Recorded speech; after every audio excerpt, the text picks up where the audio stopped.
প্রতিদিন আমি হোয়াটসঅ্যাপে প্রচুর মেসেজ পাচ্ছি যে কাকিমা কি করে একটু সজনে ডাঁটা সংরক্ষণ করে রাখেন দেখান। ঠিক আছে, চল তাহলে আজকে সজনে ডাঁটা আর মটরশুঁটি সংরক্ষণটা দেখাই। নিজের গাছ আছে তাই অনেকগুলো সজনে ডাঁটা পেরে নিয়ে আসলাম, এখন বেশ মোটা হয়েছে। এগুলোকে সংরক্ষণ করে দেখাবো।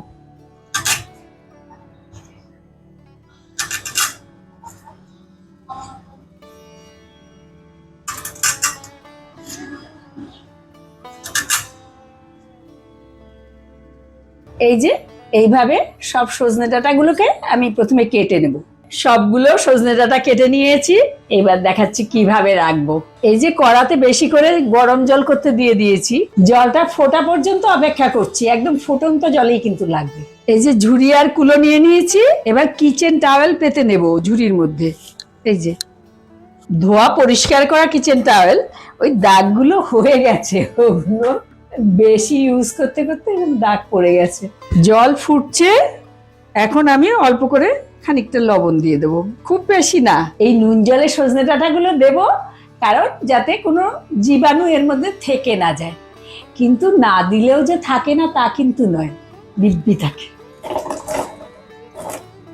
দিয়ে দিলাম, সঙ্গে সঙ্গে তুলে নেব কিন্তু 1 মিনিটের মধ্যে, না হলে কিন্তু সেদ্ধ হয়ে যাবে, সেটা ভালো লাগবে না।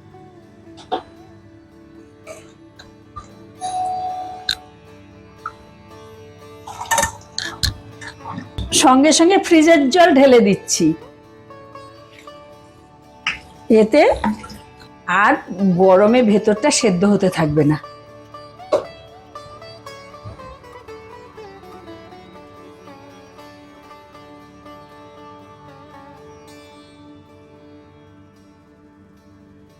দুটোর মধ্যে রাখলে যাতে ছড়িয়ে থাকে। হ্যাঁ, ছড়িয়ে পাতিয়ে রাখা যায় আর সুন্দর করে ঠান্ডা হয়ে যায়। ঠান্ডা আর মানে একদম জল শূন্য করব তো, তার জন্যে ভালো করে ঢাকা দিয়ে মুছে মুছে দিচ্ছি জিনিসগুলোকে। ফ্যানের তলায় রেখে দেবো, এবার ফ্যানের তলায় রেখে দিতে পারবো সেই জন্য ঝুড়িতে নিলাম। এই যে ফ্যান চালিয়ে ফ্যানের নিচে দিয়ে দিলাম, কিছুক্ষণের মধ্যে পুরো জল শুকিয়ে যাবে। বাজার থেকে মটরশুঁটি এনে মটরশুঁটিগুলোকে ধুয়ে তারপরে শুকিয়ে নিয়ে এই যে শুধু ভেতরের শুঁটিগুলো বের করে নেব।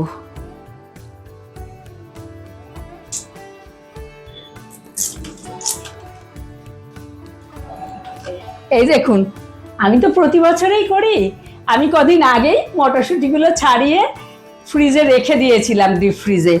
তো আপনাদের দেখিয়ে দিচ্ছি কিভাবে রেখেছি। এই যে দেখুন আমার ইয়েগুলো কেমন একদম যেরকম সেরকম আছে। আমি এবার রেখেছিলাম কাগজের ব্যাগ, এই যেগুলো বিভিন্ন অনলাইন অর্ডার করলে আসে সেইগুলোতে রেখেছিলাম।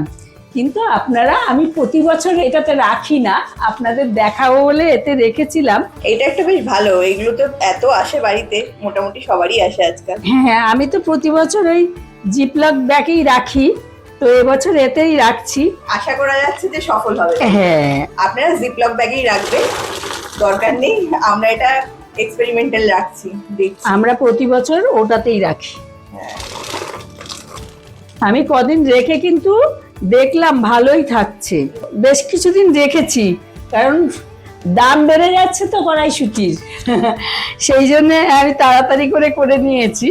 এই যে দেখুন একদম ভালোই আছে না?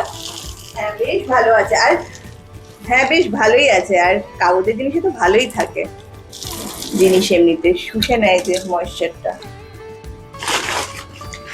আমার মনে হয় যে কিছুদিন পরে না একটু চেঞ্জ করে দিতে হবে, তাহলে বোধহয় ভালো থাকবে কাগজের ব্যাগগুলো, কাগজের ব্যাগে রাখলে।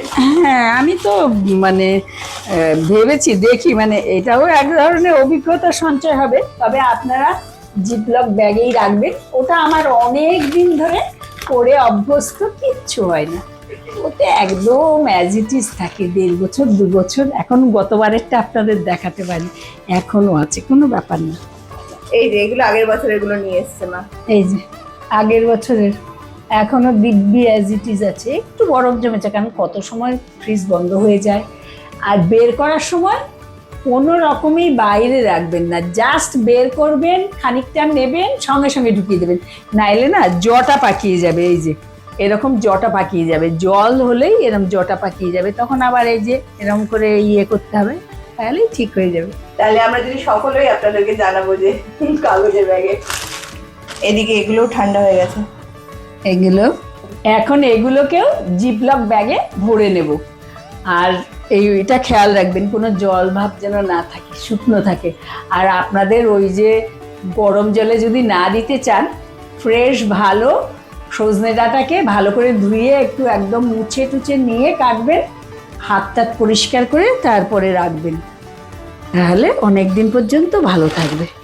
এই যে আগেকার দিনে ফ্রিজ টিজ ছিল না, যা কিছু সংরক্ষণ করা হতো সব এমনি রোদে শুকিয়ে। আমার ঠাকুমা তো মূল